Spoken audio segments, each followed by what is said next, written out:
네, 지금 열심히 순방 외교를 펼치고 있는 또 정부의 수반, 그러나 또 국내 정치 상황은 꽤 복잡합니다. 어떻게 돌아가는지 어떤 의미들이 있는지 저희가 한번 들어보는 시간 마련했습니다. 처음으로 한미일이 공동 성명을 발표했죠. 여기에 대한 내용도 의미가 궁금한데요. 국민의힘 최형두 의원 전화해서 이야기 나눠보겠습니다. 의원님 안녕하십니까? 네, 안녕하십니까?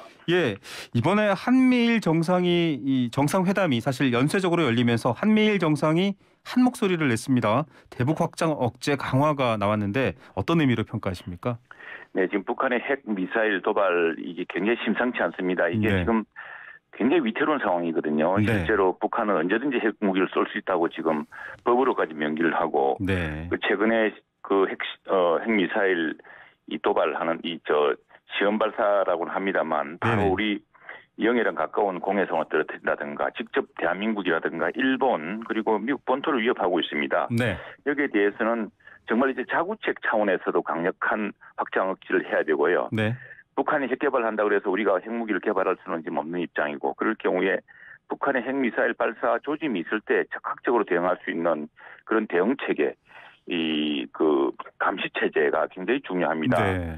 그런 점에서는 한미일의 그 정보 자산, 위성 자산 또 여러 가지 그 감시 자산이 정말 1초 중요하거든요. 이게 그 사실은 제일 발사 움직임이 있을 때 그 전에 포착하는 게 제일 중요합니다. 그런데 북한은 지금 그걸 숨기기 위해서 갑자기 저수지에서 SLBM 실험을 했죠. 그런 것들 다 그런 자기들 그 사전에 우리가 그걸 억제하고 사전에 제어할 수 있는 방법을 뺏기 위한 것이거든요. 그런 것 때문에 지금 더욱 그게 3자 간의 협력이 중요해졌고 북한 미사일 정보 실시간 공유가 이제 굉장히 중요한 그래서 어제도 그게 들어가 있었습니다. 그것야말로 북한의 핵미사일 도발을 억제하면서 한반 동북아 평화를 이루는 이제 강력한 보루가 될 것이고요.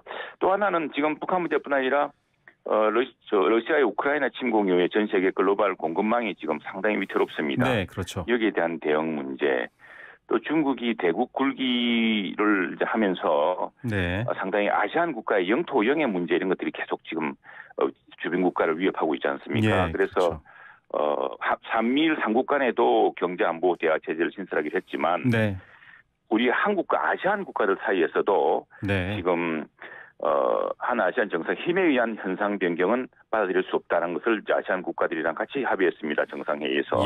그런데 남태평양 항행의 자유, 지금 우리가 무역과 통상을 위해서는 필요한 일인데 중국 같은 경우는 베트남이라든가 필리핀이라든가 이런 나라들에게 갑자기 산호초위에 뭐 섬을 짓고서 자기 영토를 주장한다거나 영해라고 주장해서 주변 국가가 굉장히 지금 긴장 관계를 일으키고 있지 않습니까? 이런 문제에 대해서도 우리 역시도 비슷한 상황이고요. 이 강대국에 의한 무력에 의한 그런 힘에 의한 현상 변경을 서로 용납하지 않겠다는 그런 결의를 다지는 그런 국제 평화와 공동 번영을 위한 여러 가지 그 유익한 의제들이 많았다고 생각합니다. 유익한 의제들이 많았고 특히 이 한미일이 함께 목소리를 낸 건 사실상 중국에 대한 직접적인 공동 압박의 의미로도 봐야 된다 이런 분석도 나오고 있는데요. 외교 안보 전략에서 그간에 한국이 좀 취한 모호성이 있습니다. 왜냐하면 경제적으로 중국이 워낙 큰 교역 대상국이기 때문에 그랬었는데 지금 이제 한국이 이제 미국으로 성큼 발을 옮겨서 좀 무게중심으로 옮겼다 이런 평가가 나오더라고요.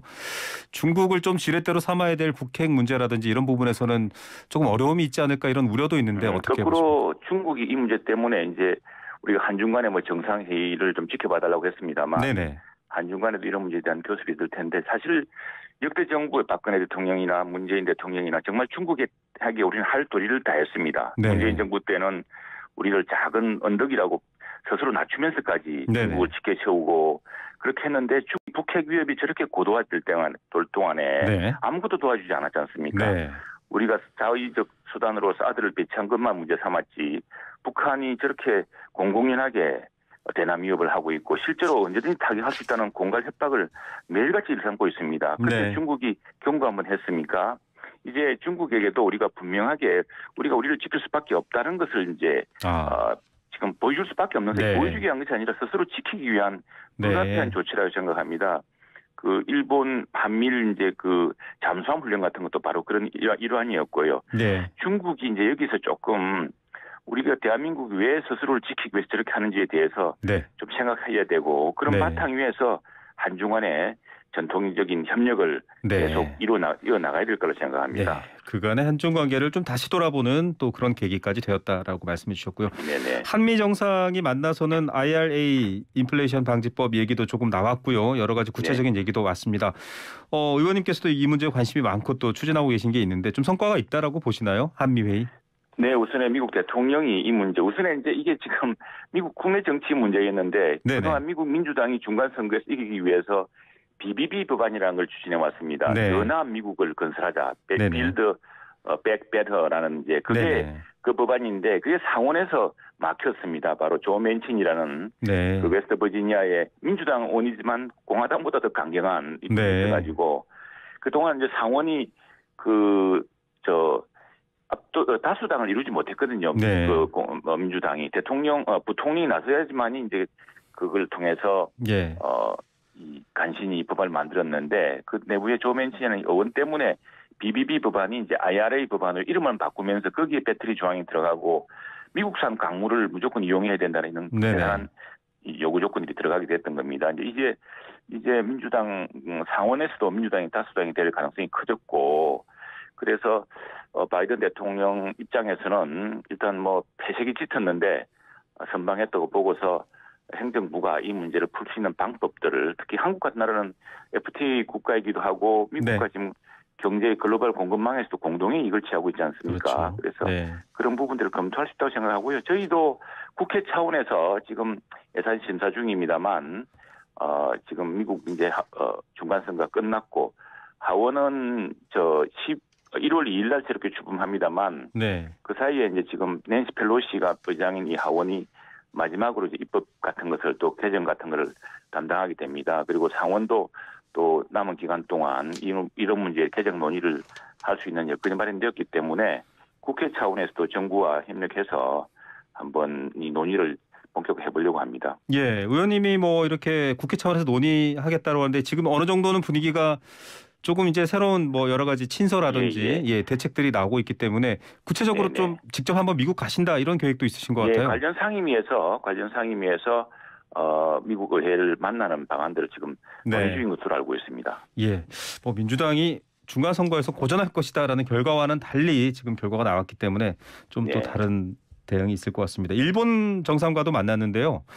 여기에서는 이제 물론 과거사 문제가 지금 두 양국 사이의 긴장 관계이기 때문에 다뤄졌는데 일본의 언론들에서는 딱히 구체적인 해법은 없는 논의였다 이런 좀 혹평도 나왔습니다. 어떻게 보십니까? 네, 지금 일본이 그 사이에 이제 좀 분위기가 많이 바뀐 것 같습니다. 과거에 그 김대중 어부지 선언 이후로 한일 관계가 좋을 때 한류가 일본에서 아주 인기를 얻고 또 일본 문화도 한국에 수입되고 하던 그런 시기가 있었지 않습니까? 네. 지금 다시 일본 내에서는 또 한류가 다시 붐을 일으키고 있다고 합니다만 그러나 이 과거사 문제를 둘러싼 한일 간의 이견 이런 것 때문에 일본 내 이제 그런 여론들 특히 우파 여론들이 그렇게 해서 온정적이지는 않은 것 같습니다. 그러나 과거에 김대중 대통령이 북핵 문제를 풀고 또 동북아 평화를 위해서 오히려 고이즈미 당시 총리에게 방북을 동의하고 북한과 적극적인 수교 협상을 벌여서 이 한반도 상황을 전적으로 풀어보려고 한 적도 있습니다. 그런 걸 감안한다면은 우리가 과거사 문제를 전향적으로 풀어나가면서 지금 우리가 당면하고 있는 북핵 위협에 대해서도 공동 대응도 하고 일본이 오히려 이 북핵 문제 건설적 역할을 할 수 있도록 하는 그런 외교적인 노력도 필요하지 않을까 싶습니다. 예, 여러 사안을 좀 입체적으로 고려해 보면 또 풀 수 있는 문제가 된다 말씀이시고요. 그렇습니다. 자, 이번에 순방을 떠나기 전에 MBC 기자단의 전용기 탑승 배제를 두고 계속 논란이 왔습니다. 이게 MBC는 이제 헌법 소원까지 법적 대응하겠다 이렇게 좀 진지하게 나오고 있는데 어떻게 보십니까? 그래 뭐 MBC가 한다면 어떻게 하겠습니까? 해야죠. 해야 되는데. 적어도 헌법 소원이 되거나 법적인 대응이 될 것 같으면 저는 과거에 언론에 대한 어떤 명백한 영향력을 행사하다라고 볼 것 같으면은 과거에 그 청와대 민주당 정부 시절에 청와대에서는 어느 신문이 논조가 마음에 안 들다고 신문을 절독한 적이 있습니다. 청와대가 신문을 집단적으로 절독하면은 그 시장에 미치는 효과가 어느 정도겠습니까? 또 하나 기자실을 폐쇄한 적도 있고요. 또 불과 1년 전에만 하더라도 민주당이 나서서 이런 가짜 뉴스에 대해서는 우리는 뭐 아무리 그래도 지금 MBC의 보도가 이 잘못된 보도다라고 생각하고 있고 상당히 악의적이다라고 생각하고 있지만 이걸 가지고 무슨 징벌적 손배소로 보복하겠다라고 하진 않지 않습니까? 네. 예, 적어도 그런 정도 돼야 이제 헌법소원 대상이라 보는데 뭐 MBC가 낸다면은 법적인 판단이 나올 거라고 보고요. 네. 그다음에 이게 조금 제가 듣기로는 제가 기자들한테 들었습니다. 이게 지금 우리 그 전용기가 이제 하나가 뜨거든요. 한 대가 뜨는데 여기에 팬 기자라고 하지 않습니까? 네네. 우리 이제 보통 일반 이제 기자들, 카메라 기자, 영상 기자 말고 네. 한 70석인데 이게 74명이 신청해가지고 이거 어떡하나 논란이 있었다고 합니다. 그러다 보니까 일종의 취재 편인데 물론 비용은 이제 각사가 냅니다만 제 취재 입장에서 보자면은 뭐 아주 신속하게 입출할 수 있고 또 동성하면서 여러 가지 이제 편의를 제공받을 수 있다는 것 때문에 선호하는데 예. 그 이제 내가 듣기로는 74군데가 신청을 해가지고 70석 그 문제 때문에 논란이 제가 있었던 모자랐는데 좀 정리하는 과정이었다 이렇게. 네, 과정에서 아마 그렇다면 어떤 기준이 있어야 될 텐데. 네. 예. 근데 이제 백악관 같은 경우도 백악관은 이제 전용 에어포스 원이 뭐 2대가 갑니다. 워낙 큰 나라다 그런데. 그렇죠. 근데 실제로 대통령 같은 그 비행기에 타는 언론사는 몇 개 안 됩니다. 그건 백악관에서 정하죠. 예. 그건 뭐 반영돼 있습니다. 알겠습니다. 여기에 대해서도 또 계속 뜨거운데요. 추후에 저희가 한번 여쭤보겠고. 그건 뭐 이제 헌법소원 한다니까 결론 나오겠죠. 그러나 적어도 말씀드렸다시피 정말 언론에 대한 작용을 하고 탄압을 한다고 할 것 같으면 어떤 간섭을 한다고 할 것 같으면은 종전의 사례들을 한번 비춰봤으면 좋겠습니다. 예, 자 국내 상황 중에 이태원 참사 후속 조치도 이제 뜨겁습니다. 네네. 강제 수사를 통한 특수본의 법적 조치와 법적 수사를 먼저 보자라는 게 여당 입장인데 야당은 법적으로 따지는 건 말고도 전체적인 시스템을 점검하기 위해서 국정조사하자 이렇게 맞붙고 있습니다. 어떻게 보세요? 예, 시스템 점검은 지금 당장 관련 상임위에서도 할 수 있고요. 네네. 그건 뭐 강제 수사권이 없는 국정조사를 한다고 해서 금방 진행되는 게 아니거든요. 국정조사에서 지금 민주당이 주장하는 국정조사의 내용을 보자면은 그것은 실질적으로 이 사고의 책임과 이런 사고가 이제 재발되지 않도록 하는 근원적인 대책에 대한 것이라기보다는 뭐 대통령실을 넣고 뭘 넣고 해서 상당히 그 공세적인 어떤 정치 공세적 성격이 강합니다. 그거야 지금 당장도 각 상임위 운영이라든가 안영에서 할 수 있지 않습니까? 하고 일단은 그 강제적 수사가 이루어지고 있고 신속한 수사를 통해서 그 단계들이 파악되고 나면은 거기에 따른 후속 대책 또 이런 재난이 뭐 이전의 정부도 있었지만 또 문재인 정부 때도 똑같이 있었습니다. 해난 사고만 하더라도 2014년에서 2021년 비교해 보니까 거의 2배가량 더 늘었습니다. 피해자도 2배가 늘었고 있고 왜 이런 재난과 이런 재앙이 계속 악순환되고 있는 것인가 이런 문제는 따져봐야 될 테고요. 너무 야당에서 다 그런 것 같지는 않은데 일부 좀 강경하게 이 문제를 이런 참사를 정쟁화하려는 시도가 보입니다. 우리 이 복지 사각지대 논란이 컸던 송파 세모녀 사건 때가 있지 않습니까? 2014년 2월. 이 당시에 정말 민주당은 이 문제에 대해서 전 국민이 다 슬퍼했습니다만 참 굉장히 크게 주장을 하고 했거든요. 그러나 정작 문재인 정부 당시에도 똑같은 사고들이 있습니다. 다시해서 70대 노인과 60대 세 딸이 세상을 떠난다거나 또 강서구에서는 일가족 3명이 비슷한 참고를 빈다거나 이게 많았는데 2019년, 2020년, 2021 보면은 각각 16건, 14건, 8건 이런 복지 사각지대에 참혹한 어떤 그 사건들이 있었는데 여기에 대해서는 민주당이 한 번도 진지하게 뭘 이걸 해보자고 한 적이 없습니다. 이렇게 정권 때마다 이렇게 이 문제를 진지한 제도 개선에 그리고 진짜 시스템 개편에 기회를 삼다기보다는 정쟁의 소재로 너무 삼고 있지 않나라는 그런 안타까움이 있습니다. 사안을 바라보는 시각이 이제 강제 수사를 통해서 법적인 유무죄를 가려낸 다음에 처벌받을 사람 처벌하게 하자라는 것과 아마 민주당을 비롯한 쪽에서는 좀 정치적인 책임을 져야 되지 않느냐. 이상민 장관이나 혹은 뭐 총리까지 거론하시는 분들도 있습니다. 그런 시각 차이가 지금 전혀 안 좁혀지고 있는 것 같아요. 지금도 원내대표단 만나고 있다고 하거든요. 의장 주재로. 근데 이거 어떻게 좁혀야 됩니까? 역대 사고 때 보면 다 총리가 물러나고 또 장관이 물러나고 그렇게 했습니다. 시간차가 있었지만은 그런데 똑같은 사고가 더 악화된 방식으로 되풀이되고 있지 않습니까? 그래서 저는 뭐 이상민 장관이 그 자리에 연연할 사람이 아니라고 생각합니다.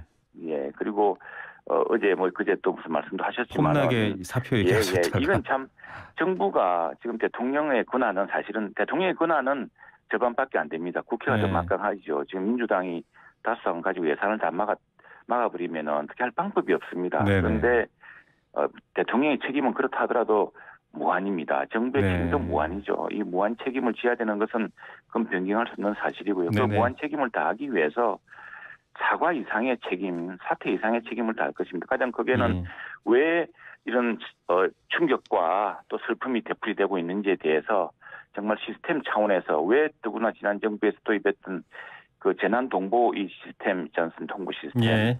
이것도 제대로 작동하지 않아 가지고 네. 지금 여러 가지 우리 지금 큰 참사를 겪으면서 자치 경찰 또 지방자치단체의 권한 강화 여러 가지 것들이 있는데 재난에 대한 종합적인 재난과 이런 참사에 대한 종합적인 알겠습니다. 대책, 사전 대책은 네. 왜 시스템화되지 않은 것인가에 대한 게 없지 않습니까? 그리고 또 대통령실에서 이야기했습니다만 지금 상황, 지금 입법 체제라든가 이런 걸로 봐서는 국가 배상 책임이 좀 미흡하게 될 수가 있습니다. 예. 그래서 정말 이로 인해서 가족을 잃고 또 이런 안타까운 사연에 대해서 알겠습니다. 또 사실에 대해서 국가가 책임질 부분을 다 책임지기 위해서 국가 배상 책임을 제대로 지기 네. 위한 그런 제도적인 지금 보완도 하고 있습니다. 그런 점에서 사퇴 이상의 책임이다라고 예. 하면 의원님 뭐 이상민 네. 장관의 거취에 대해서는 좀 구체적으로 혹시 의견이 있으신가요? 그건 뭐 아까 무한 책임이라는 말로서 이제 충분히 담았다고 생각하고 예. 또 하나 대통령께서도 정무적 책임, 네. 사법법적인 책임을 떠나서 네네. 정무적 책임이라는 건 항상 대통령의 책상 위에 있는 것 아니겠습니까? 네. 예, 그런 알겠습니다. 점에서 저는 뭐 그것이 네. 어느 장관이 자리에 연연해서 또 그 네네. 자리를 뭐 그래서 그런 건 아니기 알겠습니다. 때문에 저는 그 사퇴 이상의 예. 책임, 사과 이상의 알겠습니다. 책임 그리고 이런 악순환을 끊고 시스템을 재편해서 우리 국가 안보와 시민의 안전을 이제 깃털 위에 올려놓는 네. 그런 무엇인가 시작하는 그 계기로 될 거라고 생각합니다. 예, 그 과정과 방법의 차이인 것 같은데요. 좀 지켜보겠습니다. 시간의 문제라 생각합니다. 그 참사 희생자 명단이 오늘 오전에 갑자기 공개가 됐습니다. SNS를 통해서 좀 확산이 되고 있는 것 같은데 명단 공개는 이제 폐륜이다 이렇게 또 주호영 원내대표께서 지난주에 한번 일갈하신 적이 있는데 명단 공개는 어떻게 보십니까? 예, 이름을 알고 추모해야 된다와 가족들의 의사가 정말 중요한 것 같습니다. 유가족들의 의사가 제일 중요하다. 예, 국회의 운영위원회에서 네네. 민주당 의원들이 일제히 제기를 했고 여기서 네. 총리가 비서실장이 네네. 이게 이제 그걸 알아봤답니다. 왜냐하면 정부는 다 알고 있거든요. 예, 그렇죠. 지금 이제 책임을 져야 되기 때문에 그랬는데 가족들이 원치 않은 경우가 많았다고 합니다. 네. 그래서 여기에 대해서는 저는 뭐 이현주 정의당 원내대표가 어느 당 입장에도 기울지 않은 아주 중립적이고 네. 저 입장을 제대로 본 객관적 입장 같은데 유족들의 총의가 모여서 진행이 된다면 모를까 지금처럼 정치권이 앞서서 명단 공개를 주장하는 것은 슬픔에 빠진 유족에 대한 예의가 아니다라고 했습니다. 그리고 예. 또 하나 뭐 조용훈 대표 하셨습니다만 어떤 희생자 유공자 광주민주운동 유공자 같은 경우는 자랑스러운 일인데도 명단을 비공개를 했거든요. 네. 그 당사자의 입장이라는 게 중요한 것 같습니다. 알겠습니다. 끝으로 지금 이제 이재명 대표를 향하고 있다.